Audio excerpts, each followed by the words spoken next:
center ring, defying gravity, that's my thing. Guess I never wanted no regular life. I couldn't stand to be nobody's wife. Some people tell me that I'm living their dream. Things in the circus ain't what they seem. Believe me, darling, it's a lonely world. It ain't easy for a circus girl.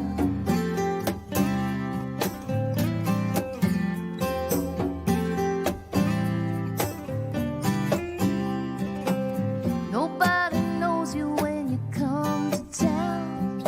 You're somebody's hero, you're somebody's clown. And you hope like hell that it'll be enough, 'cause you're nobody's baby when the sun comes up. You can dazzle them with beauty, make them laugh until they cry. You can give them the thrill of a lifetime, but they always say goodbye.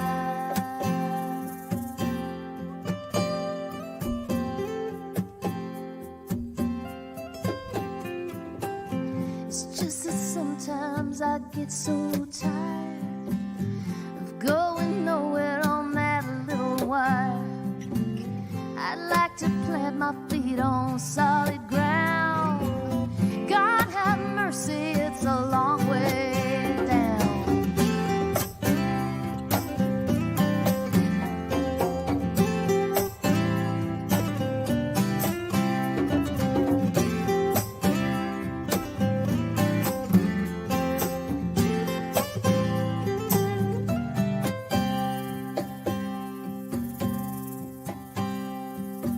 So I climb the ladder right on up to the sky. I don't look down and I don't ask why. Just for a moment I'm on top of the world. Yeah. Just for a moment I'm a circus girl.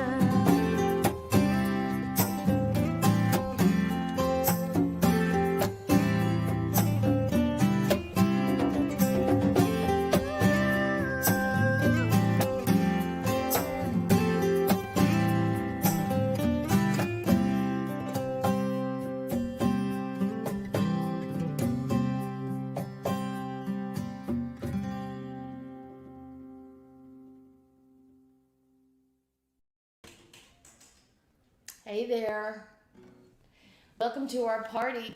This is the 25th anniversary party for the release of my debut album, The Secret of Life. I can't believe it's 25 years. It seems only like 20 years. And as a way of celebrating, we have, you can be the judge of whether this was a smart thing to do. We've decided we're going to play all the songs from the Secret of Life album for you. This is Barry Walsh, most of you out there know. And we're just glad you came. Happy Father's Day to all the dads out there. And thanks to everybody for spending this time with us on a Sunday. And here we go. 2, 3, 4.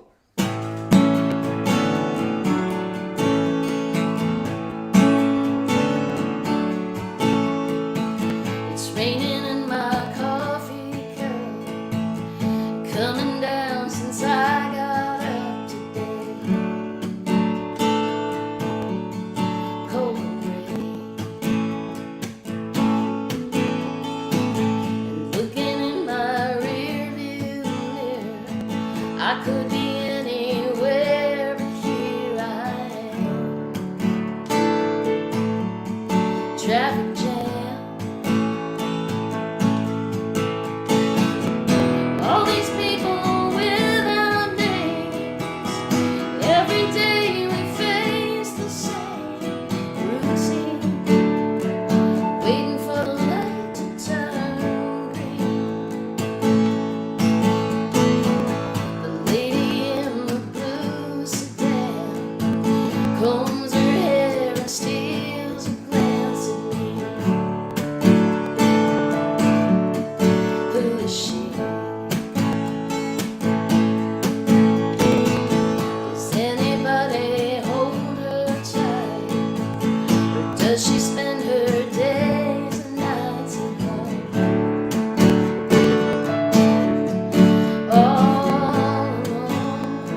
wrote that song with my old pal, Susie Bogus. I guess if the album is 25 years old, then Susie and I have probably known each other for close to 30 years.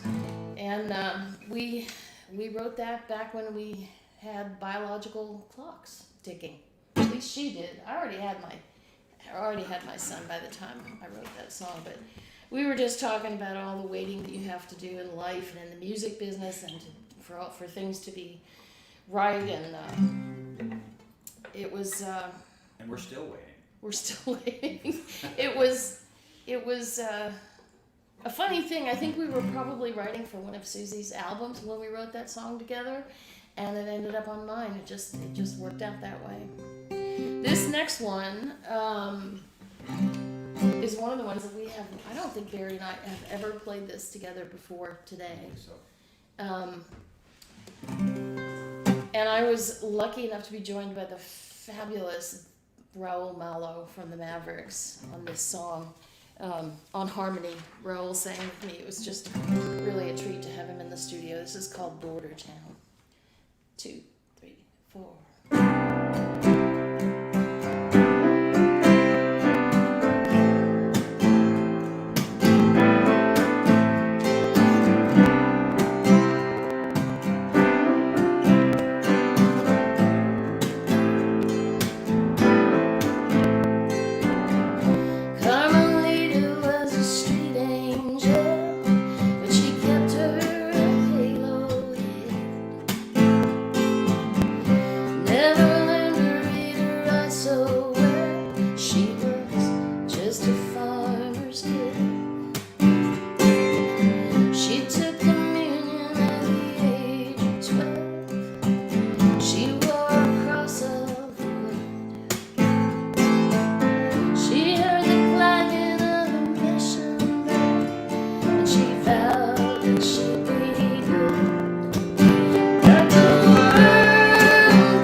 It's hard enough to stand your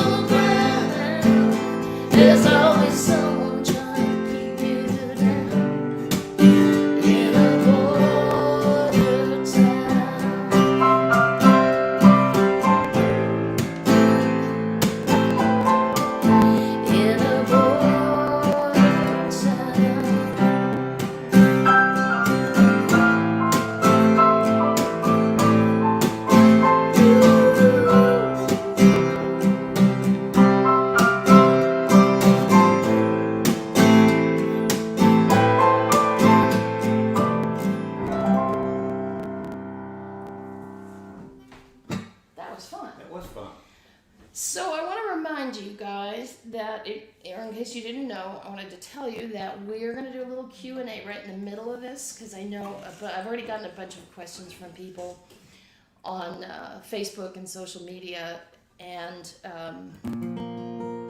so we're going to do a Q&A right about in the middle, but just to make things easier, send your questions in now via the chat so we can get them all sorted out and pick the best ones, and so they don't all come in at once.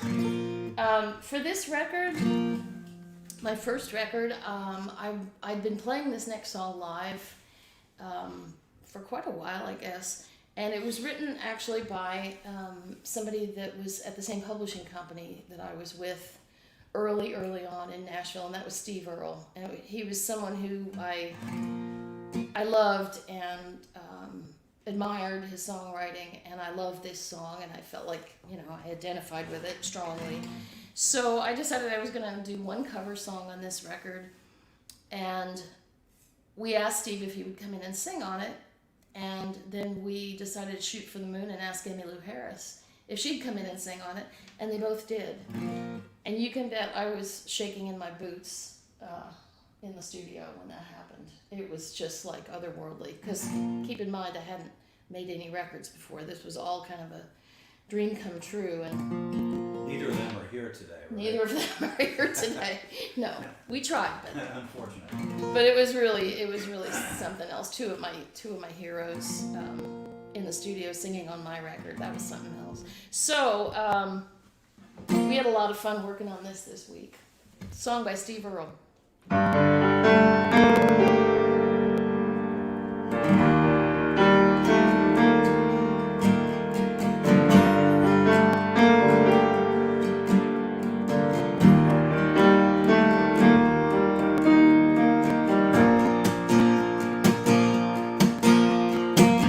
I was born by a railroad track, chain whistle well, and I will ride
now we're getting into uncharted territory here. I was looking over, while we were getting ready to do this whole thing, I've been doing a lot of looking back, which is pretty uncharacteristic for me. But I was just trying to remind myself of, what we were doing at the time, and what songs was I playing when I was doing shows, and I was looking at my old set list from back in the day, and I didn't have very many songs to play. I mean, and some of them I really felt like I was touring all by myself. I did not have Barry to lean on, so some of them I really felt like I just couldn't kind of pull off just by myself with a guitar. This was one of them. So I was kind of scraping the barrel, looking for things that I could play. I mean, if somebody had asked me to do a 2-hour set, I would have been like, well, can I repeat myself? I wouldn't have had 2 hours worth of stuff. Now I can't pare it down enough. This is what happens if you stick around long enough, you'll have too many songs.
I was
first. Yeah, that was fun. Okay, I think some of you guys are going to remember this next song. We're doing these in sequence, by the way.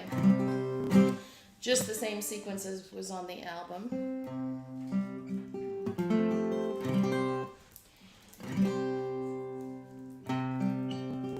And this was track number 5.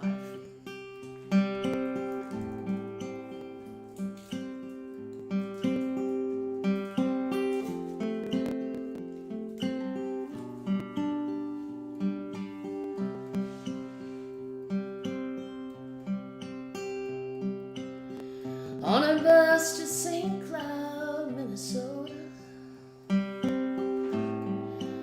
thought I saw you there, with the snow falling down around you like a silent prayer. And once on a street in New York City, with a jazz and the sin in the air. Once on a cold LA freeway, going nowhere. And it's strange, but it's true. I was sure it was you, just a face in the crowd on a bus to St. Cloud,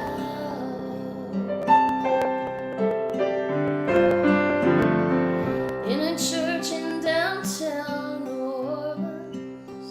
I got down on my knees and prayed, and I wept in the arms of Jesus for the choice you made.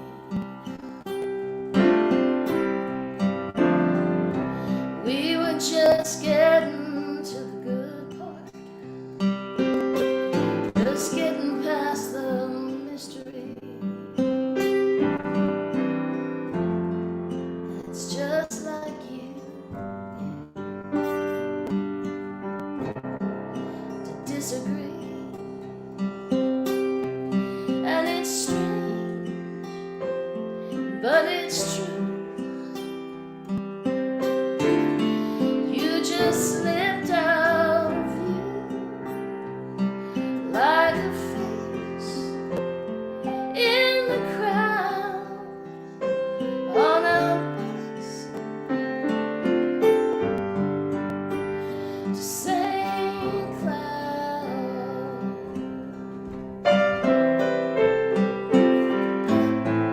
And you chase me like a shadow,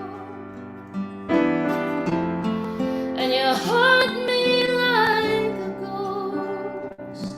And I hate you some, and I love you some, but I miss you more.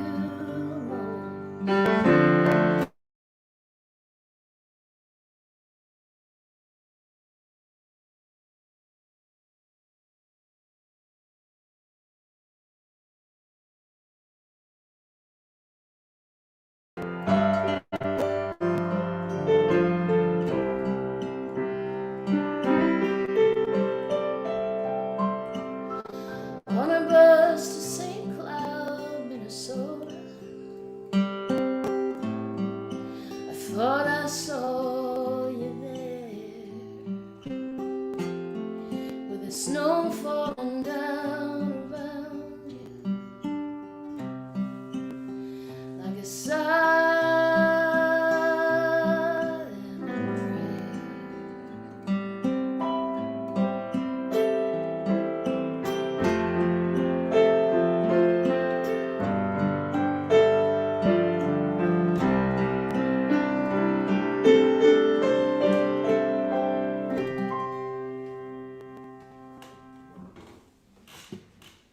I think we might have dipped out there. Our connection, I saw the connection get funny. I hope we're still with you. I think we are, because I'm seeing more questions coming in. This next song, do you remember when we were in the studio and we did this and we were so jazzed about? I know, I love this song.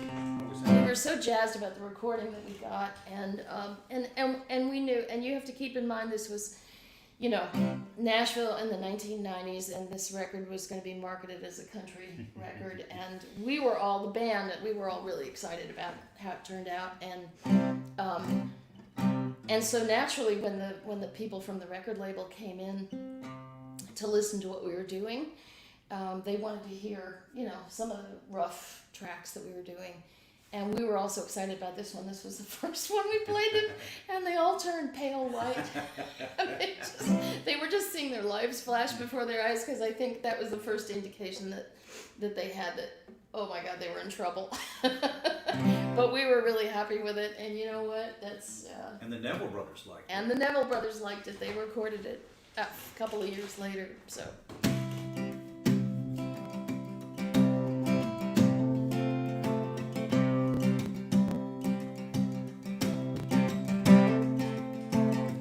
Under Kilimanjaro, she guards her young. She speaks to the darkness in the mother tongue.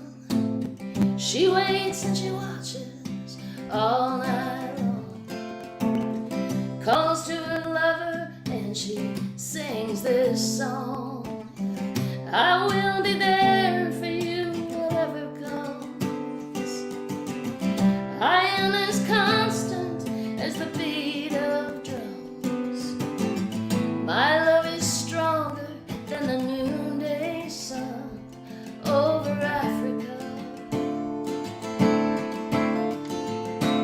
Over Africa.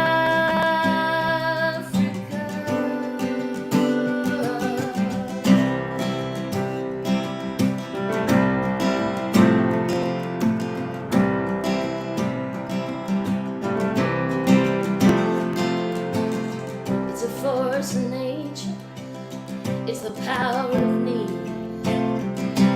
Love will heal you, baby, and make you bleed. But I will be patient, I will bide my time. I will be waiting like a mama lion. I will be there for you, whatever comes. I am as constant as the beat of drums. My love is stronger than the noonday sun over Africa. Over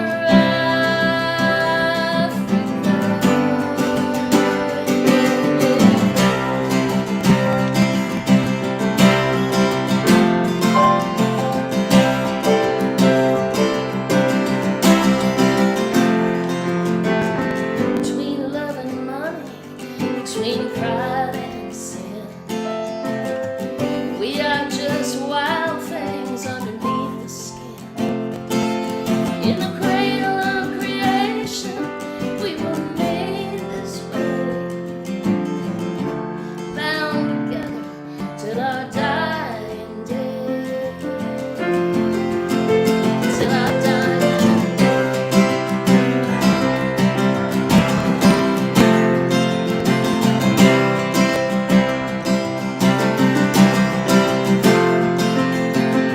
It's the law of the jungle, it's the ancient truth. Live by the senses, baby, you die by the truth. But I wouldn't walk through fire, I would swim the sea. Long as I live and breathe, you belong to me, yes you do. I will be there for you, whatever comes. I am as constant as the beat of drums. My love is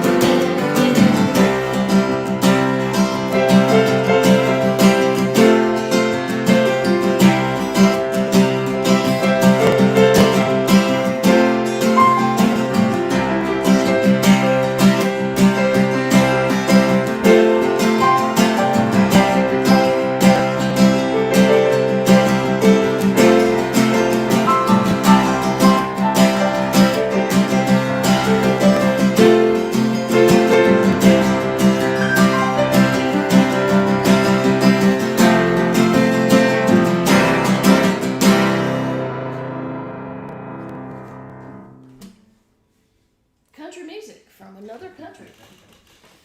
All right, we got one more we're gonna do before we break for this Q&A. There were a lot of songs actually off this album that subsequently got recorded by other artists, and this was one of them. I can't remember what year it was, but Martina McBride recorded this on an album several years later, I think it was. Martina seemed to have an affinity especially for the songs that I wrote, either from children's points of view or about children, kind of how children see the family, that sort of thing, which is a kind of a songwriting topic that I come back to frequently.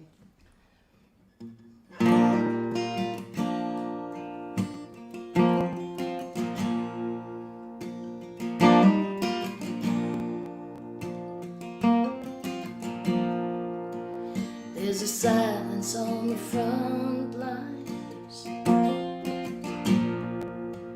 You can cut it with a knife. You can stay and take your chances. You can run to save your life. And one side is retreating, and the other's running scared. And the drums of war are beating, even though it's undeclared. And both sides say they're winning, and both sides know they're losing, and neither one knows what they're fighting for. And in the quiet little places, you can see the little faces huddled right outside the bedroom door, praying for an end to this uncivil war.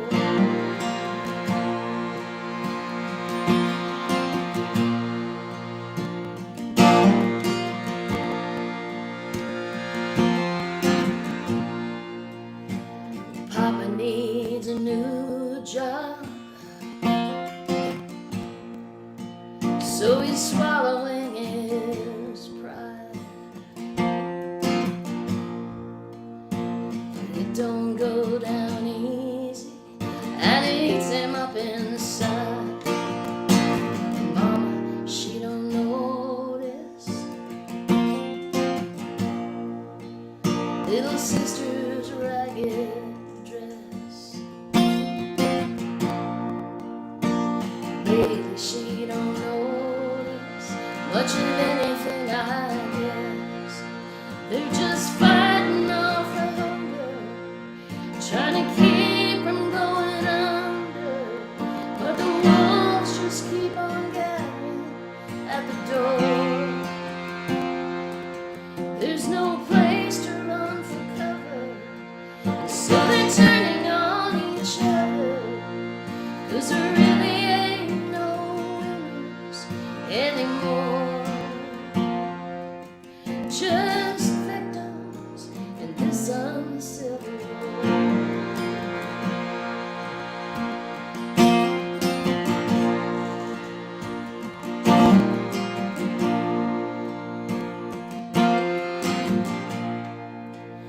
There's a silence on the front lines. You can cut it with a knife.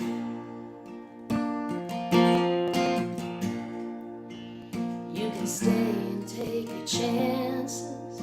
You can run to save your life.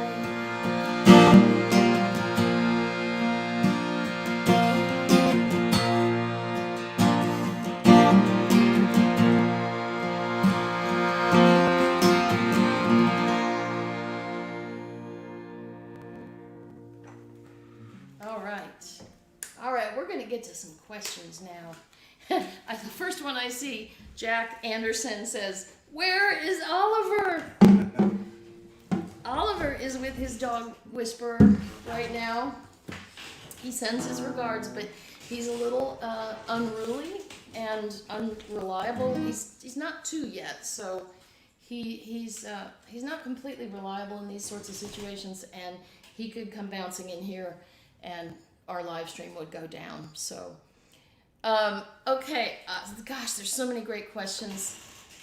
Chuck says, "Who is Circus Girl about?" I love that question. It's about me. It's I'll tell you what. Oh, I think we froze. No, we didn't. Okay, we're not frozen.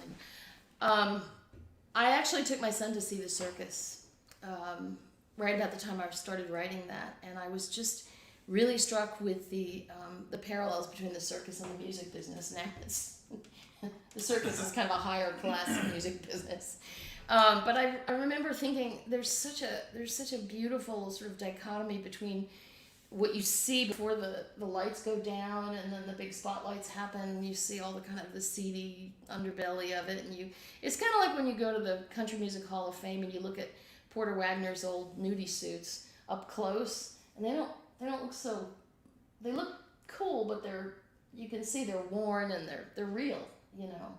And then when the lights go down and the spotlight comes on, it's just spangles, it's just stars and beauty, and I was just thinking about all that when I went home and wrote Circus Girl. But really, it was about me and my feelings about what I was trying to do with my life. And the funny thing is, when we were working on these songs over this past week, I was rehearsing that song with Barry, and it just reduced me to tears because I'm looking at it from the other end of my career now. And all those lines that I wrote had some kind of crazy prescience about them to where they now mean something completely different, but every bit as true to me. I think that's how you know you have a good song, actually. But Circus Girl, definitely about me. Andrew Newis asks me, which song of yours was your mom's favorite? That's really hard. She liked them all. Yeah, she was. But she liked to boogie too. She liked to boogie. She really my mom was a big rock and roller, and she probably wished that I had done more, up-tempo rock and roll songs, because that's what she really liked. Chuck Berry and Roy Orbison and Dr. John and all that. I would say that, gosh, that's really hard. I would say probably On a Bus to St. Cloud was my mom's favorite, but I don't know. She liked a lot of them for different reasons. Let's see. Let me look. These are so... Ooh, Mike Snowden from the UK. What was the most difficult song to write on the album, and why? That's a good question. It's a good question. I guess in a kind of a way, The Secret of Life, the title song, wasn't that it was so difficult to write, but it was difficult to figure out how to present it, because I started out writing it on the piano, and it was slow, and it was a ballad, like almost everything with me that starts that way. And so it took a lot of iterations to kind of find that groove that it has and those chords. Also, I wrote it on the piano, and then I took it to the guitar in standard tuning, and that wasn't working, and then I had to retune the guitar, and I finally found some chords in open D that worked for me, but it was a pretty convoluted process. So I would say probably that one. It's a great question. In the years, Ivor, I hope I'm saying your name right. Ivor Gleek. In the years since you made this record, have you discovered any more secrets of life? Oh my God, the verses I could write. Dogs. Laugh. Whenever in doubt, laugh. That's definitely one of the secrets of life. But you know what? I think I kind of nailed it in the song. This was a lesson that my mother actually taught me. It really is all about small things. I think that my initial thrust in writing that song was as a reaction to all the self-help books that were getting published at the time, and I always felt it was just such a terrible thing to lead someone down the road to thinking that if you read this book, you'll figure it all out. There is no figuring it all out. The secret of life is there ain't no secret. That's really the key right there. Helen Mitchell, also from the UK. I guess the obvious question is, what are your memories of that first gig at the Ropery all those years ago? So that was my first UK gig. Helen was there. She was just a little bitty girl. And it was at this place called the Ropery in Sunderland. It was my first UK tour, first gig. There were maybe 30 people there, if you're being optimistic. And I guess I don't have it's hard for me to remember that far back. I just remember overall feeling like, how have I found these people who don't care that I'm not fitting into the mold? Because when I'm back home, my record was very critically well received and absolutely sunk at radio. And so it kind of, came out and it just kind of laid there. And I wasn't really finding an audience to play to. And then I came over to the UK, and that first gig in Sunderland, people were just so overwhelmingly positive and there for it. And they knew the songs, they knew the lyrics. And my overwhelming memory is, oh my God, who are these people and can I stay with them forever? And that was my first gig of my first UK tour. And it's obvious it's been a love affair, mutual love affair ever since. We are coming back to the UK, coronavirus allowing, in spring of next year for the 25th anniversary of my first UK tour. And we're going to do a lot of these old songs. The whole first week of that UK tour will be really intimate. It'll be Barry and me. Kim Ritchie is opening all the shows. But Barry and I are going to kind of take you all back through all the old songs and the new ones too. And then the last couple of weeks of that tour will be with the band. So if you're in the UK, check out my website. Get yourself a ticket. Sue Tan. Hi, Sue. Sue Tan asks, if you could collaborate with any person, living or deceased, who will it be and why? This is a really hard one for me because I hate to co-write. But he said collaborate. He didn't say co-write. So that means I could do like a recording with somebody. Yeah, you could be the session guitar player on something. Who popped into my head, and I did some recording with him, but if I could have it all over again, it would be Jimmy LaFave. If I could sing another song with Jimmy, or just do some shows with Jimmy, or go in the studio and sing with Jimmy, that's who it would be. I miss him so much, and I miss singing with him. I'm so grateful we did a duet on my Blackbirds album. I think that was your idea. To get Jimmy. We thought about like what voice would be the right voice, and Barry came up with Jimmy, and I'm just so grateful that you did, because I have that. I'll always have that. Leslie Jane Hastings. Hi, Leslie. Her question, you're going to like this one. Has Barry brought any new vibes to these songs? Oh my God. I'm assuming you're meaning these songs that we're doing today, like these old songs. As opposed to the vibes that I brought to them when we recorded them 25 years ago. Yes. I mean, because, here we are 25 years on, and we've been influenced by so much music, and we've played together for all those years, and we did change things up. We changed some things up. Tried consciously to do that. Yeah. And just making them feel more like how we are now as opposed to then. I don't see any real point in just trying to reproduce, and we couldn't reproduce the way we did them before. But yeah, I really lean on Barry for just for some kind of inspiration. When he comes in, the best way I can put it is, if I start a song by myself and it's just me and the guitar, when he comes in, that's where the magic happens for me. That's the best way to put it. That's sweet. Oh my God, you guys, these are so great. On a Bus to St. This is Melissa McDaniel. On a Bus to St. Cloud is one of my all-time favorite songs. How did Trisha Yearwood end up recording it? Did you pitch a bunch of songs and she picked that one? Oh, that's a good story. Also, Love the Matador, which Trisha also did. Melissa, well, you can tell the story, actually. Yeah, so we recorded On a Bus to St. Cloud, and the bass player... We recorded the demo.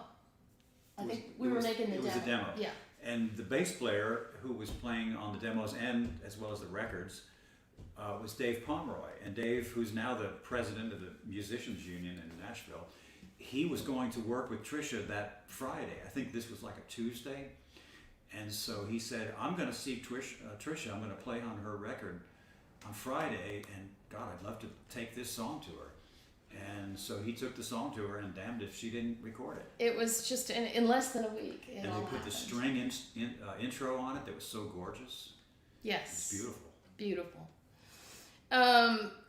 Liz Ferguson. Hi, Liz. Liz and Jim are in Glasgow. She asked, what control did you have of any singles being released from The Secret of Life in '96, and how does that compare to present day releases? That's a great question. I'll tell you how it compares. I'm the boss now.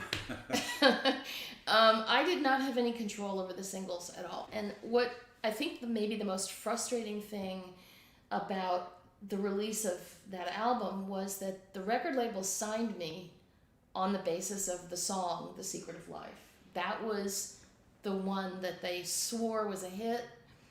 And it turned out later it was, but it was a hit by Faith Hill. But that was the reason that they signed me. And they were so excited about that song that they decided to save it for the fourth single.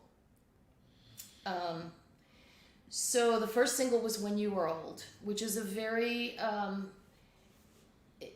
interesting choice for a first single. Normally for a new artist at the time, you would never release a ballad, a slow song like that. It would normally be something up-tempo. Not that there was a lot to choose from on my album, but it would not be something like that.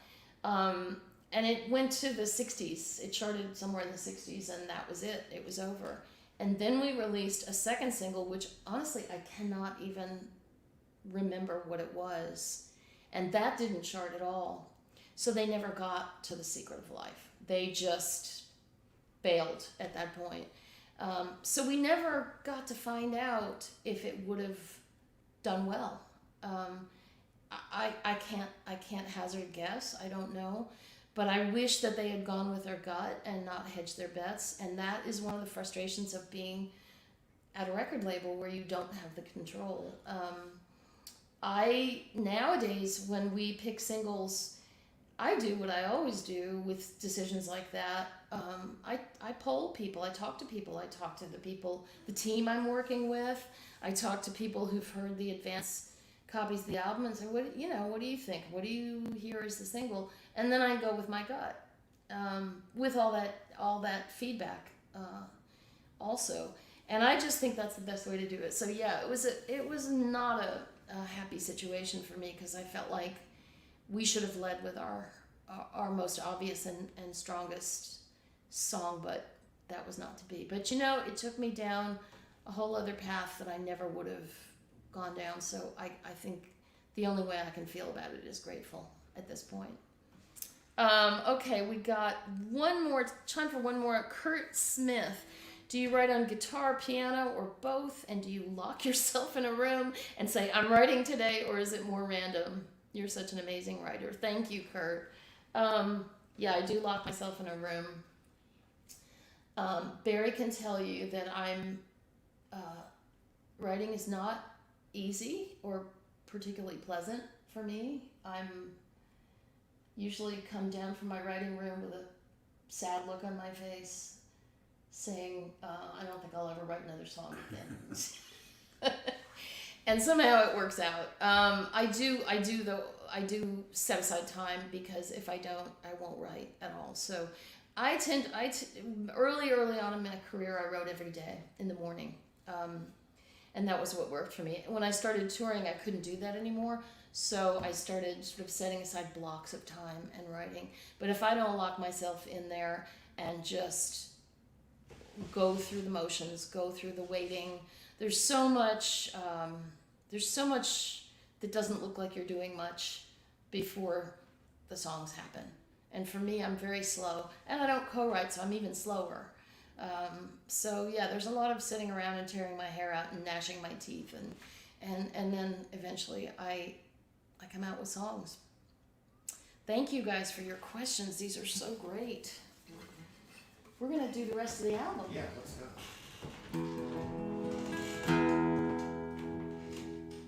So this should have been the first single. 2, 3, 4.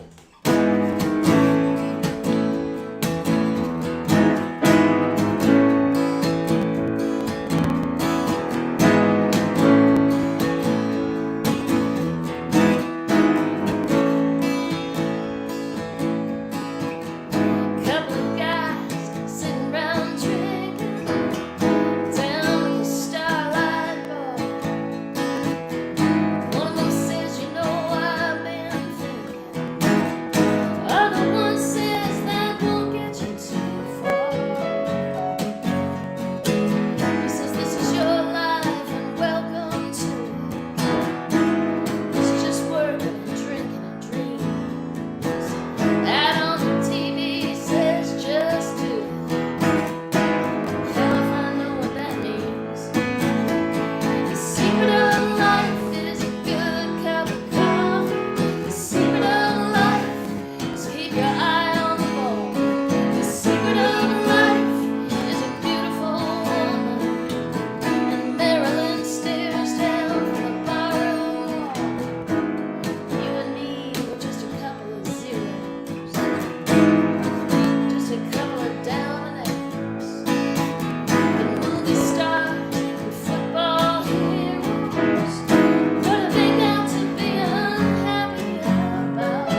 would you put that over there? I'm done with this guitar. I'm back on this guitar. That was one of the things about my first, all my first touring. That was so hard was I wrote a lot of these songs in open tunings, and I just couldn't see any way to tune that fast with just one guitar, so I ended up carrying two guitars on the road in those huge, heavy Calden cases, and I had a female road manager who was, we were about the same size, and it nearly killed both of us, but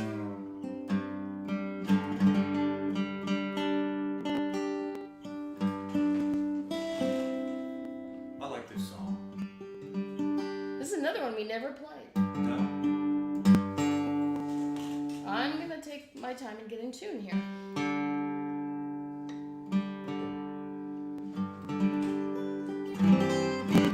So,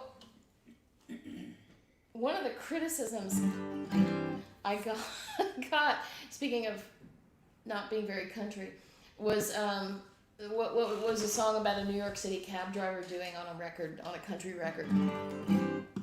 And I just thought, country music is the music of the people, and this is one of the people, this person in this song. But it actually came from a real experience. I was in New York, and I got into this cab with this crazy, fantastic, one of those cab drivers you just go, okay, they're going to tell me their life story, and I'm going to sit here and listen, and there's going to be gold in here somewhere. And so she told me, she just started talking to me and telling me her philosophy on everything, and it was a fantastic ride. She drove like a bat out of hell, and I was writing stuff down in the back of the cab as she was talking to me. Little did she know she ended up in this song. So.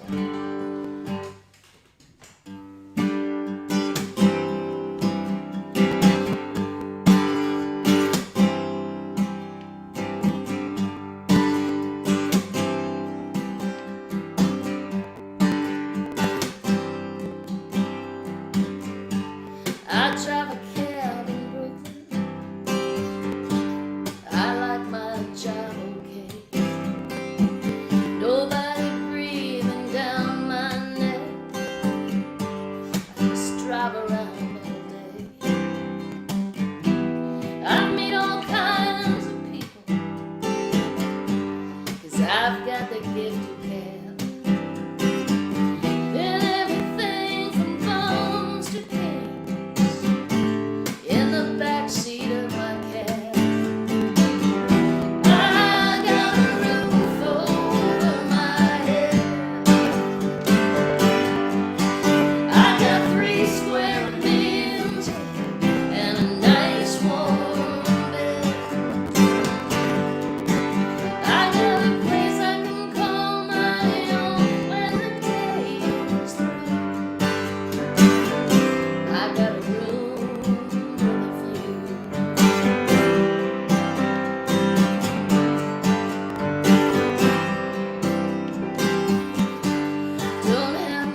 attention to wherever she is.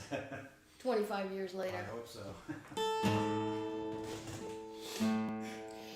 Nobody asked this in the Q&A, but I'm just gonna volunteer that this next song on the album is the second to last song. Definitely the most personal to me, and probably aside from Bus to St. Cloud, the one I kept on playing for the longest time through, you know, good 10, 15 years.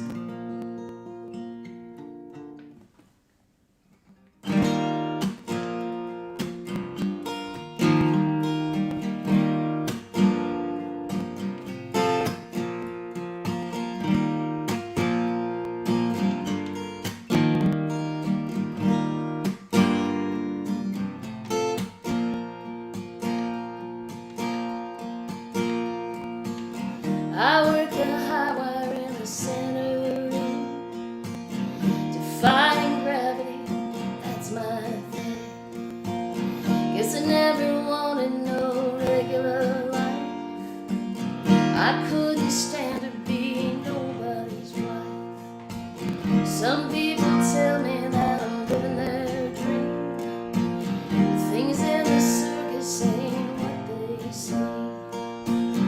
Believe me, darling, it's a lonely world. It ain't easy for a circus girl.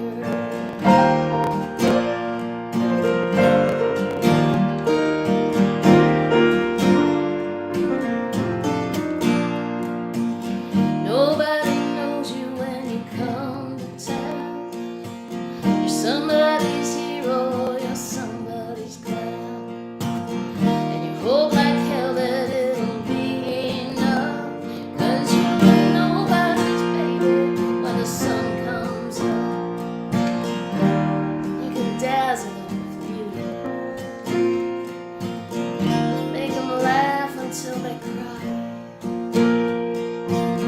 You can give them the thrill of a lifetime, but they always say goodbye.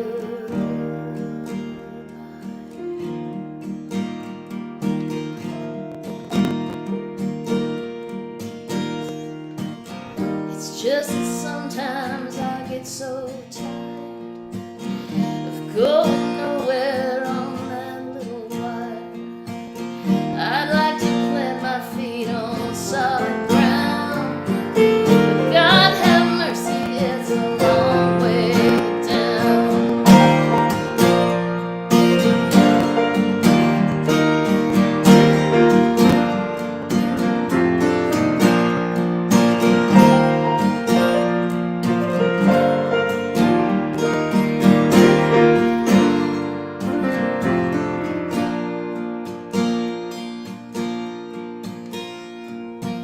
So I climb the ladder out onto the sky. I don't look down and I don't ask why. Just for a moment I'm on top of the world. Just for a moment I'm a circus girl.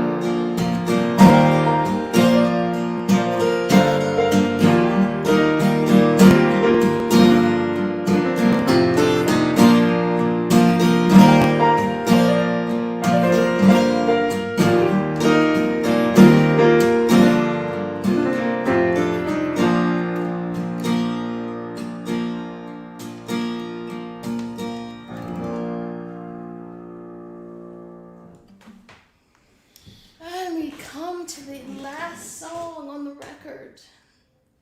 I want to say that when I mentioned that this last song on the record was the first single that came out and it didn't do well, I meant that it didn't do well in the USA. Thanks largely to Terry Wogan playing the heck out of this song on BBC Radio 2, and also Bob Harris as well.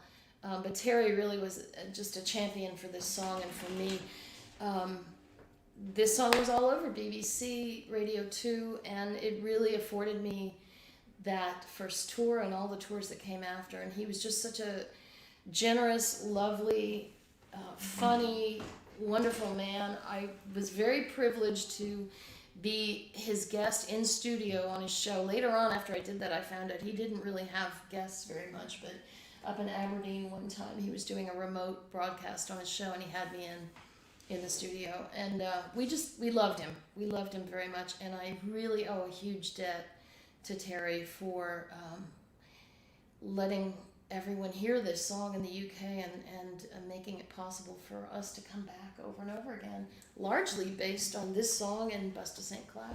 Didn't we do this song on Weekend Wogan? I think we did. I think we did. Yes, with the orchestra. Yeah. With the orchestra. Yeah, with what's his name? That keyboard. And I think that was at Cadogan Hall. Hmm? Which is where we later ended up playing. And I remember walking in there thinking... No, we did it on the TV show in the studio. Oh, on the TV show. Yeah. I don't even remember that. It's too long ago. Yeah. We did it on Friday night as music night. Yeah. That's what we did at Cadogan. Yeah. We did it all over the country. We did We just it all over. spread it all around. Anyway.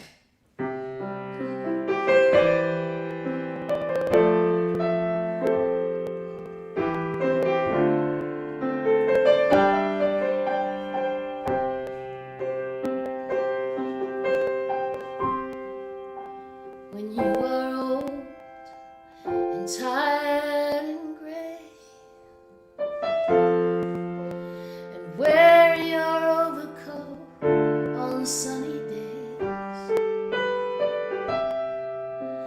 when your brave tales have all been told, I'll ask for them when you are old. When you are old and full of sleep, and death no longer makes you weep, when your body aches with cold, I'll warm your heart when you are old. And you'll still be the same to me, a comfort and a mystery. And I will be old too, you see. I'll need someone to comfort me.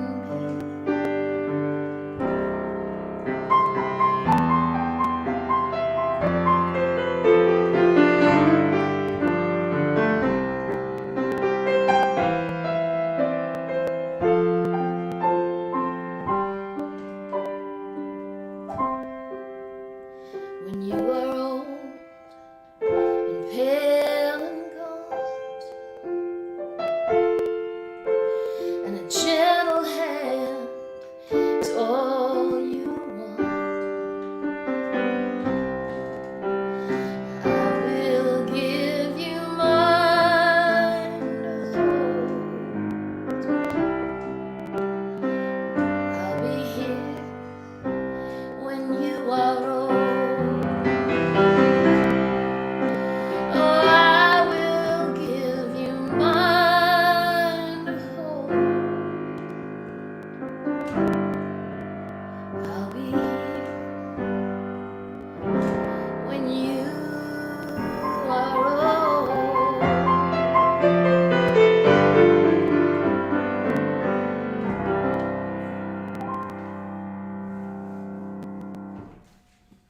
That's the secret of life. Let's keep playing. We're going to do one more for him. Just a little bonus track. Thanks, you guys, so much for spending your Sunday afternoon or evening, as it may be, with us. We're getting back to live music now, so I'm expecting that there aren't going to be as many live streams going on. And honestly, I have to tell you the truth that Barry and I cannot wait to see you, hear you, feel you, smell you, maybe not smell you, but all the rest, in person. We're tired of this living room. We've been in this living room for 15 months. We really, really can't wait for that. And I know that everybody who loves live music feels the same way. So we are looking forward to that. But this is a great way to do what might be our last live stream. I don't know. We may do the Christmas thing every year because that was really fun. So That was fun. we may do that. That might just be a thing. I don't know. But thank you so much for coming. I really want to give a shout out to Betty Sue, who did all the technical stuff. Oh my God, Betty Sue. Check out her music. She's a phenomenal singer-songwriter, and she also is a genius whiz-bang kid at like computer stuff, which is why we are still streaming right now. So thanks, Betty Sue, for all your help. And we want to send this last song, which is not on The Secret of Life, out to our friend Rude, who is not doing well health-wise. And I asked Rude if I could do him a special song, any song that he wanted. And he very graciously didn't make me do something I don't know. He just, he sent me a really nice message back saying they've all meant a lot to me. So I picked one of the ones that he named. Rude, we love you. To Rude. We love you.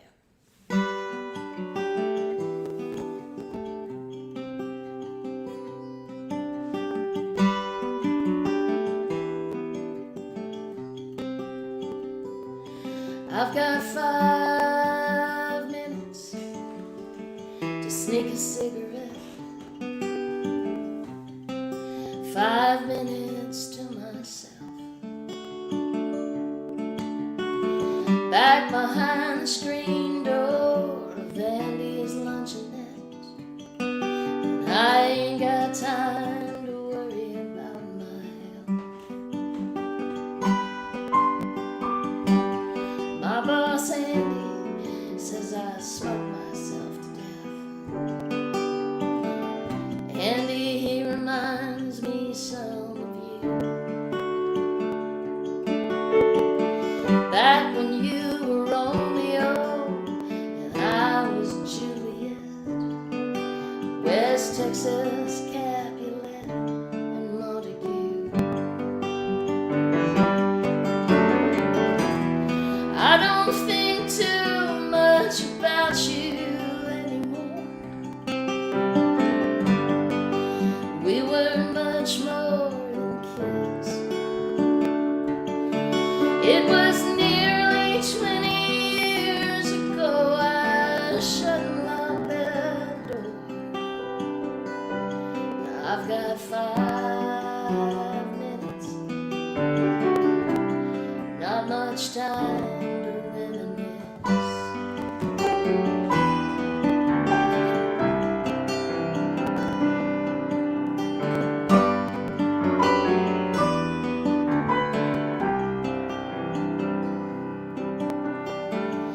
Most nights I come home from work and I pour a glass of wine. Sometimes it's 3 or 4 before I stop.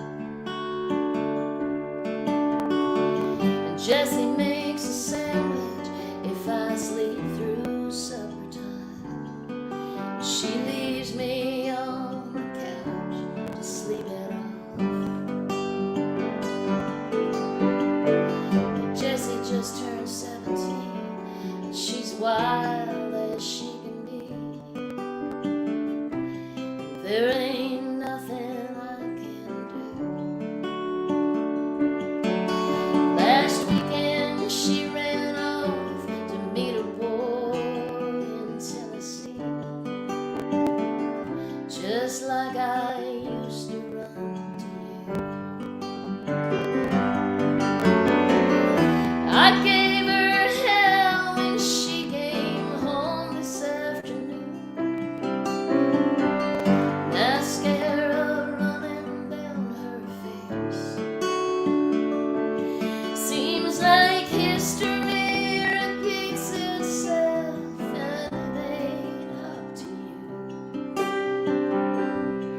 And in 5 minutes, your whole life can change.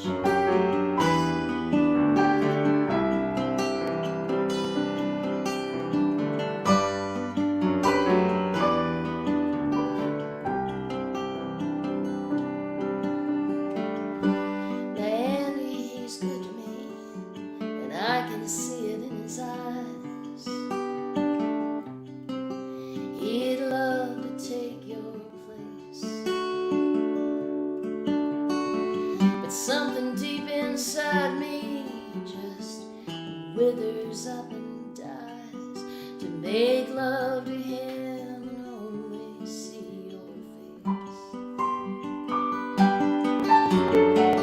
Somehow I've let myself go gently down the street. A fine example I have set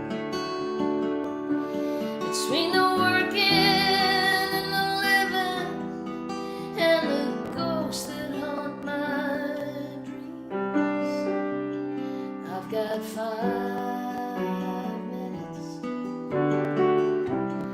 I'm gonna smoke this cigarette.